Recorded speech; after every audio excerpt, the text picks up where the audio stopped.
In studio con noi Luigi Gambellini, Aquile dal Friuli. Buonasera. Di ritorno da 2 giorni di studio dalla provincia autonoma con i dirigenti della provincia autonoma di Bolzano.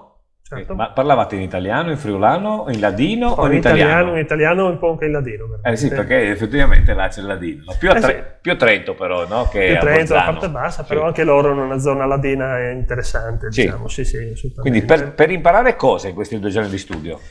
Diciamo che ci siamo recati là proprio per imparare da loro, che sono tra l'altro la regione più, fra virgolette, autonoma che abbiamo in Italia, e da quanto dicono le statistiche e gli studi anche europei, quella che sta meglio economicamente, come hanno fatto a utilizzare la loro autonomia e come hanno fatto anche a mantenere sano, vivo e prospero un territorio difficile come il loro, perché ricordiamo che l'Alto Adige, il Sud Tirolo, praticamente è solo montagna. Quindi abbiamo detto, se da loro impareremo certe cose, riusciremo forse a trasferirle o comunque ad avere un indirizzo per poterle poi apportare in Friuli, Venezia Giulia, dove abbiamo una montagna, una pianura, il mare, abbiamo quindi un po' di tutto e riusciamo sicuramente a migliorare le condizioni attuali della nostra economia. Abbiamo incontrato i vertici, l'ex presidente Dorvalder, abbiamo incontrato il senatore Berger, che diciamo si è occupato sempre di agricoltura, anche a Roma in particolare, poi, e tantissimi altri tecnici, non solo politici, per capire un po' come hanno gestito la loro autonomia. E quello che è emerso sicuramente, rispetto poi a quello che si sente e si legge, è che loro alla fine non è che abbiano grandi contributi dall'Italia e dall'Europa, hanno semplicemente trattengono i 9 decimi di quello che producono come tasse. Grazie, però noi in Friuli tratteniamo comunque il 6 decimi e mezzo. Solo che, qual è la differenza? Loro producono 1000, ad esempio, noi produciamo 10.000, per cui in proporzione abbiamo più soldi noi. Dov'è la differenza però? Che loro, la loro politica da tanti anni è la redistribuzione sul territorio in maniera omogenea, mentre noi abbiamo delle sacche di assorbimento, diciamo, delle risorse pubbliche, una in particolare che è Trieste, che sproporziona un po' la spesa su tutto il resto della regione. Vediamo Pordenone che è tra le più trascurate come area, soprattutto dopo il debacle post-industriale. Loro invece fanno questo discorso, dicono in ogni paese, se non proprio quello di 20 persone, dobbiamo garantire il servizio del trasporto, il servizio della scuola, il servizio pubblico, e quindi a questo punto io non ho le persone che si spostano dai paesini verso le città, mantengo vivi i paesini, mantengo curato il territorio e turisticamente riesco ad avere quello che loro hanno, cioè un gioiello dove il turista arriva a frotte e lascia tanti soldi, per cui se io trattengo il 90% di un grosso reddito, alla fine sono soldi chiaramente.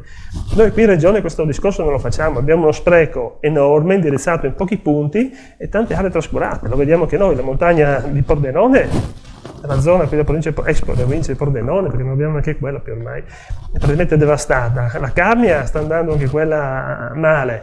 Abbiamo la provincia di Pordenone, soprattutto l'intorno di Pordenone, che con la crisi industriale era stata messa in ginocchio e fa fatica a risollevarsi. Abbiamo tutto il territorio del marino, tutto l'asse Lignano, Grado, che non riesce a trovare uno sbocco turistico. Insomma, abbiamo un tesoro enorme, molto più di loro, da sfruttare e le amministrazioni regionali non fanno niente in questo senso. Io mi chiedo però quante volte i nostri amministratori hanno avuto l'umiltà di andare a capire, perché poi non si tratta di copiare, ma a capire cosa fanno gli altri e dire cosa possiamo imparare da loro e portarlo qui. Cioè, non so se ci rendiamo conto, mi diceva appunto il Presidente, che loro stanno vedendo come limitare il numero di turisti. C'è un problema opposto del nostro. Noi non sappiamo come portarli, no? E abbiamo molte più risorse. Loro hanno il problema di limitarli perché non riescono più a gestirli. Quindi non è che loro hanno dei vantaggi speciali, loro stanno usando la loro autonomia reinvestendo sul territorio, tutto lì. Noi invece la stiamo usando, sembrerebbe, più per indirizzare i soldi da una parte all'altra, ma non per valorizzarlo e poi farlo produrre, no? Per fare reddito. Ecco, questa è una cosa che abbiamo voluto recarci sul posto per capirlo, per capire queste cose e per poterle, in un futuro speriamo anche prossimo, diciamo, applicare anche al nostro territorio, alla nostra regione, aiutando poi le aree che più hanno bisogno e magari tagliando quelle che fino adesso hanno percepito grosse fette di risorse regionali che però non hanno prodotto alla fine niente o poco e niente rispetto a quanto si aspettava.